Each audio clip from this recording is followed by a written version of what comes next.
There's a lot of speculation about Matthew Stafford's back soreness. The severity of the injury, what it actually is it tied to a previous injury? Is Matthew Stafford just your typical 37-year-old that has back soreness? We're going to talk about that in this video as we compare what Coach Sean McVay is saying, what Mike Florio and Phil Simms are saying in the media, and also Dr. Jesse Morris from the Injury Experts YouTube channel, who kind of specialize in fantasy football injury analysis. So we're going to compare their three different takes as we kind of do a deep dive into hopefully looking and learning more about this Stafford injury situation. Now, full disclosure, if you clicked on this video thinking this was a Stafford injury update, I apologize. That was not the intent, and I hope my title was clear about that. So I just don't want to mislead anyone.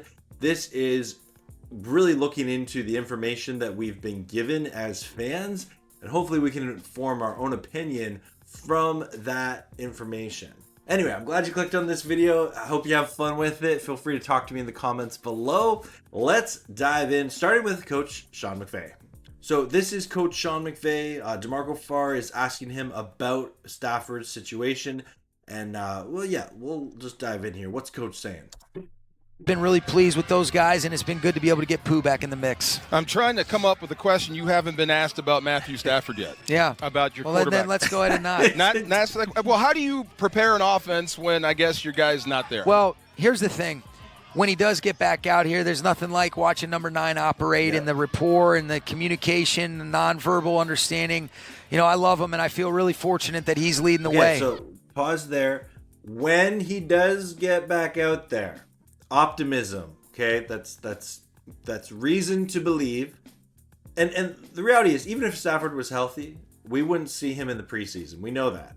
But we would see him in training camp. We would see him in the joint practices, which it's clear, you know, he's had kind of his own routine at training camp, and he's going to have his own routine, you know, this week as well. Will we see him at any point in these joint practices? Will we see him week 1? That's the big question. I'll tell you what else I feel fortunate is to have a guy like Jimmy Garoppolo, and watching Stetson and him continue to grow. Dave Ragone leading the way with that room, and really Matthew leading the way as well. It's been really fun, but what's been fortunate is when you do have a great player like Jimmy Garoppolo, you know, you're able to try to run, you know, your offense, do some of the things that we would do with Matthew. We know how fortunate we are to have Matthew, but because of, you know, having Jimmy, you can be smart and err on the side of caution, which is the right thing to do for Matthew and for our football team. And we'll anxiously await the opportunity for him to get back out there leading the way.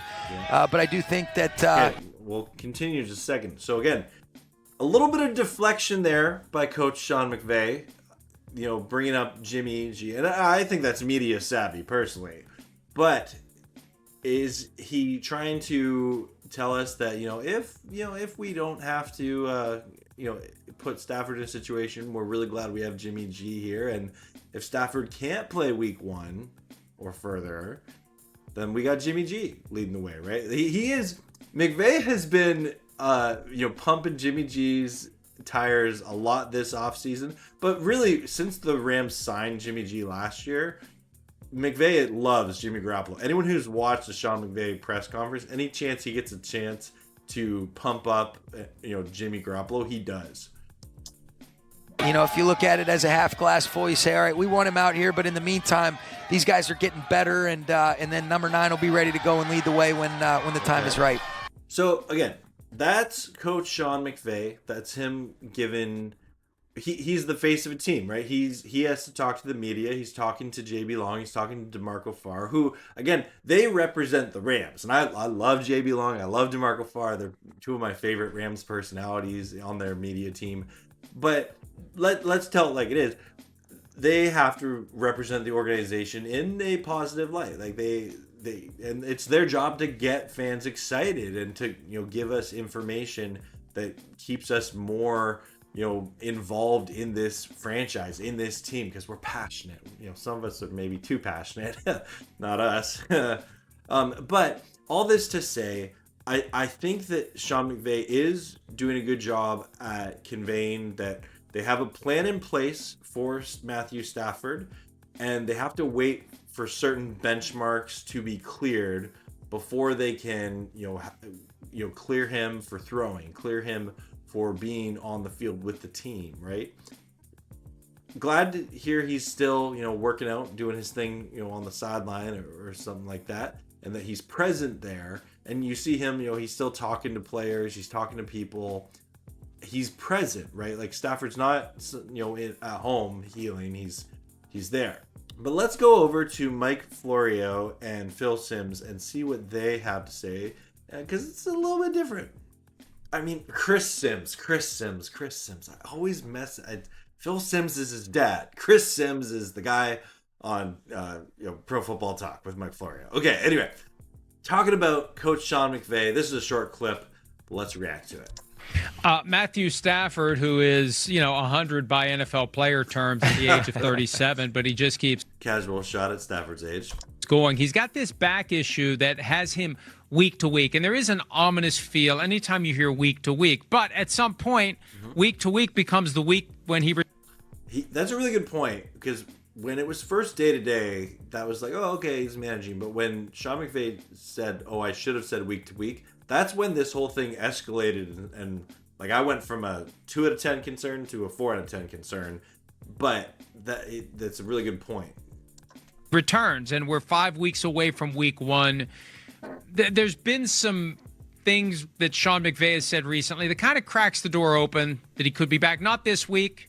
They have a joint practice with the Cowboys coming up, but McVay didn't rule out participation in joint practices with the Chargers on August 13th. So we could be getting there. And, with a back, you got to be careful. You got to give it time. You don't want it to be an issue all year long. You got to let it settle down. You got to let it heal, and then you're fine. That's the thing about back issues. Once they're resolved, they're resolved. But until they're resolved, it's miserable. It'll linger. Again, I love what Chris and Mike are doing here. They're media personalities, right? It's their job to be entertainment, but provide information that's valuable to fans.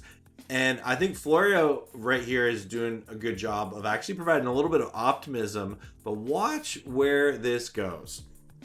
Yeah, it'll linger. It's like that calf injury you keep wanting to test out, And no, they're making it relatable to the average viewer, which is very good. That's good journalism.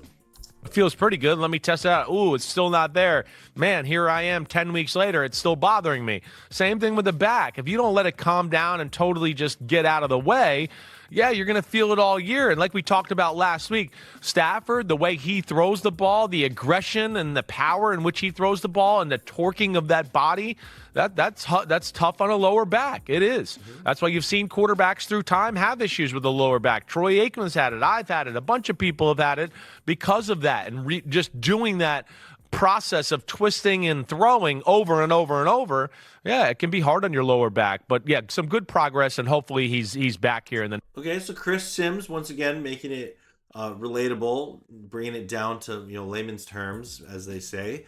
And I appreciate what they're saying. Appreciate it. Next 10 days or so.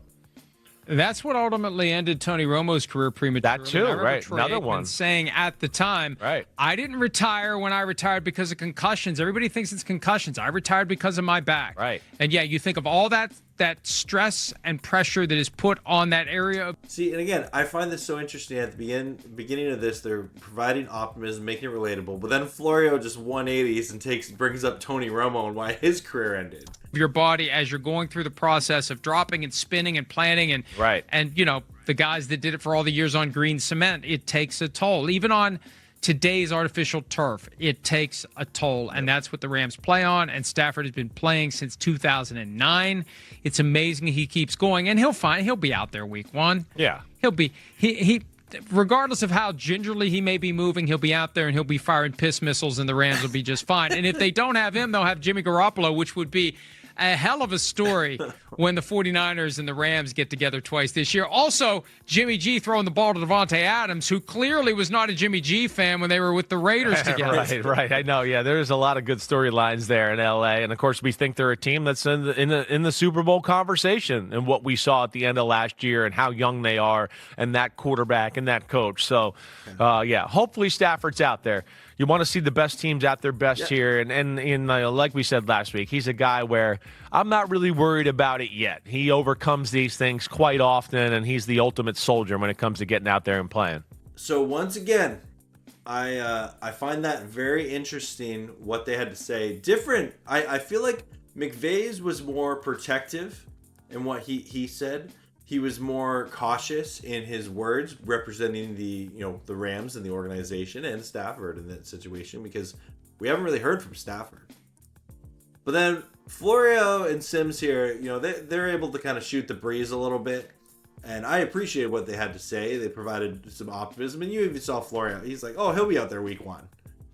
And I think I'm kind of in that ballpark, right? Like, until we hear otherwise, I think that the plan that the Rams have in place is definitely in the players' best interest. And again, they're not with the team. They don't know all the ins and outs of Stafford's injury.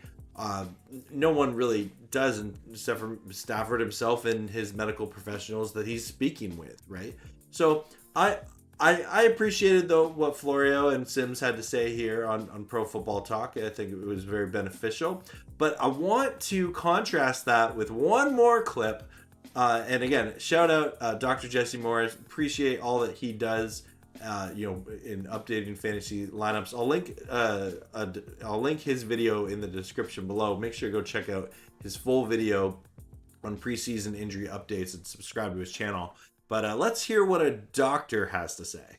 This is a clip from a recent video that Dr. Jesse Morse did for the Injury Experts YouTube channel. And he's talking about NFL injuries from the past couple of weeks that have been notable. Anyway, we're just showing the clip of him talking about Stafford specifically. Number 8, a big one that has significant ramifications that just got an update a little bit ago tonight. So Matthew Stafford is dealing with a back injury, and he is not really doing a whole lot. He is skipping workouts this week, or at least early part of the week. He's doing some static drills, which is not a good thing. He has a significant injury history.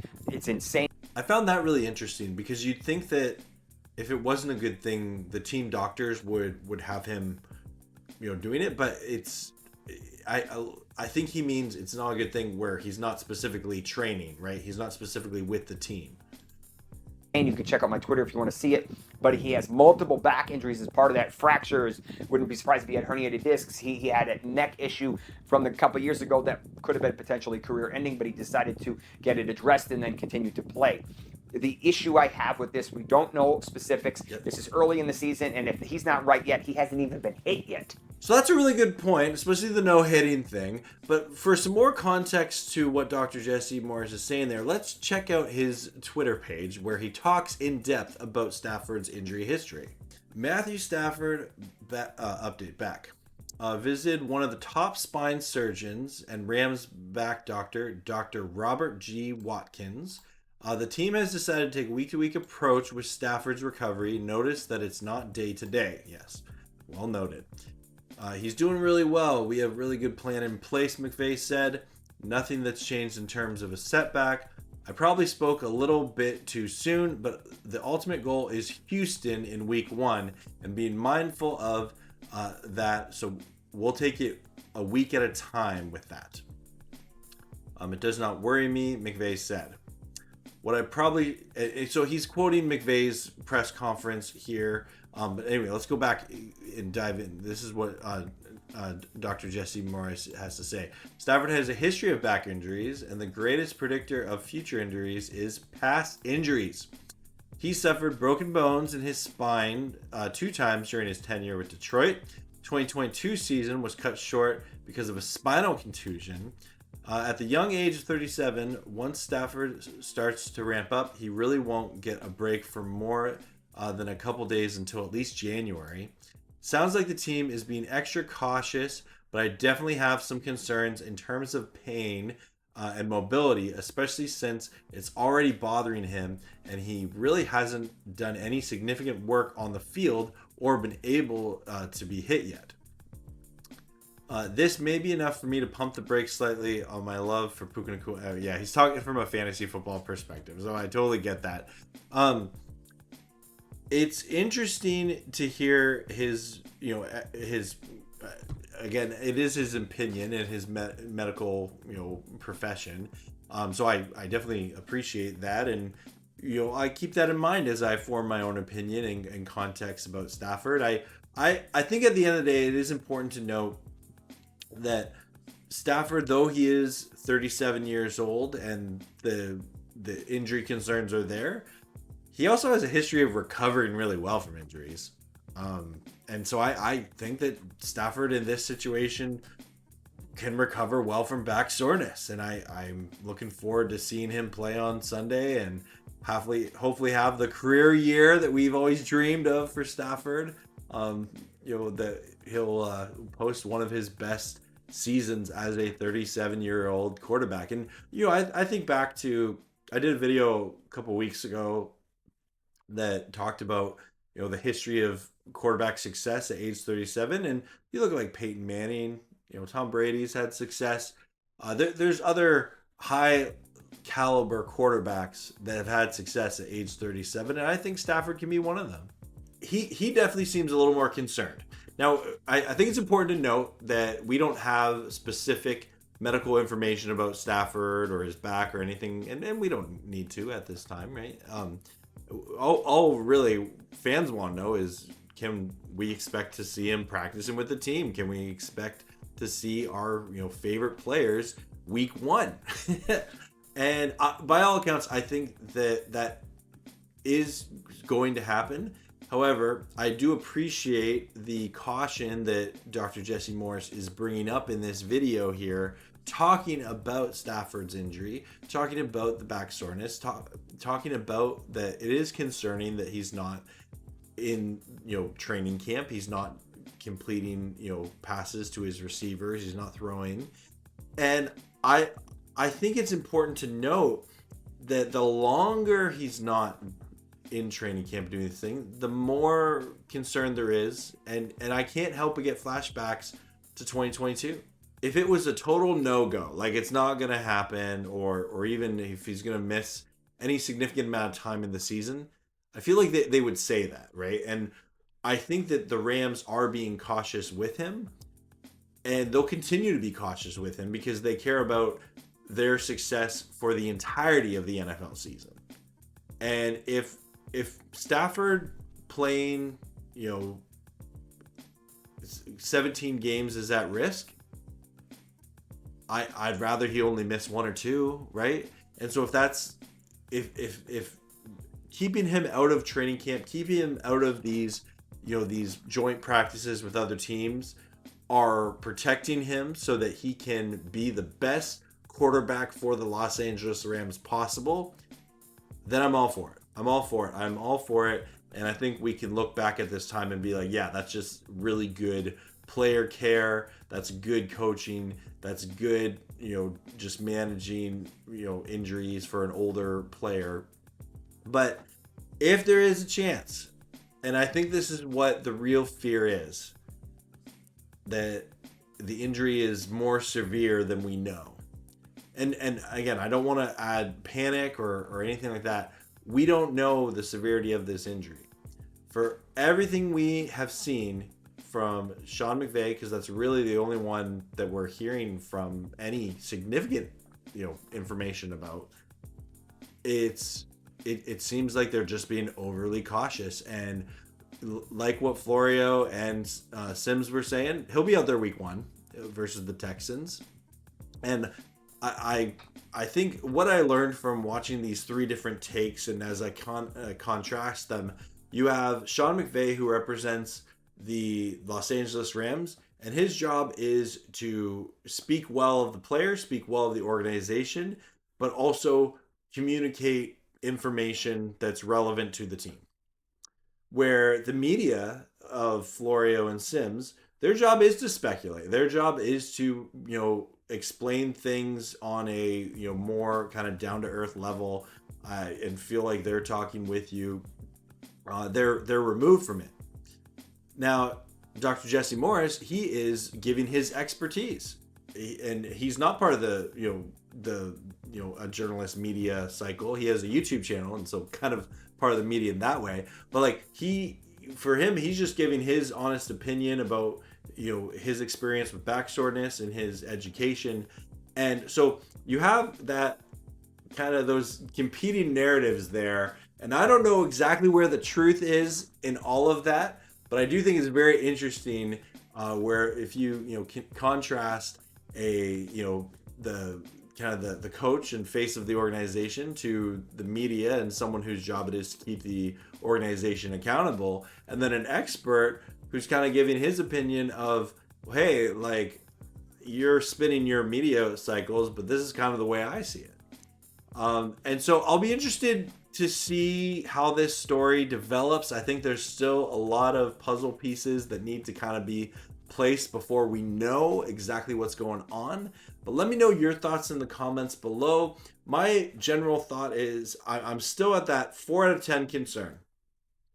I think Stafford will be there week 1. I don't think we have to worry too much about it. I think that there's going to be continued conversation about this until we hear from Stafford himself, or we actually see Stafford playing in, not in the preseason, but in these joint practices. It sounds like it's not going to happen with the Cowboys, maybe with the Chargers, maybe with the Broncos, who knows? But it might be. We don't even see him till week 1. And then if there is any other concern of him missing week 1 or time further than that, that's where I'm going to be curious to see how this media cycle continues to get handled, right? Because this story's not going anywhere, right? It's going to keep it being relevant until there's, Stafford either plays or they say, no, he's going to miss some time. Anyway, I want to hear from you. Thanks so much for watching. I hope you had fun with this video. I had a lot of fun making it. And as always, go Rams, horns up, and peace out. Let's go Rams.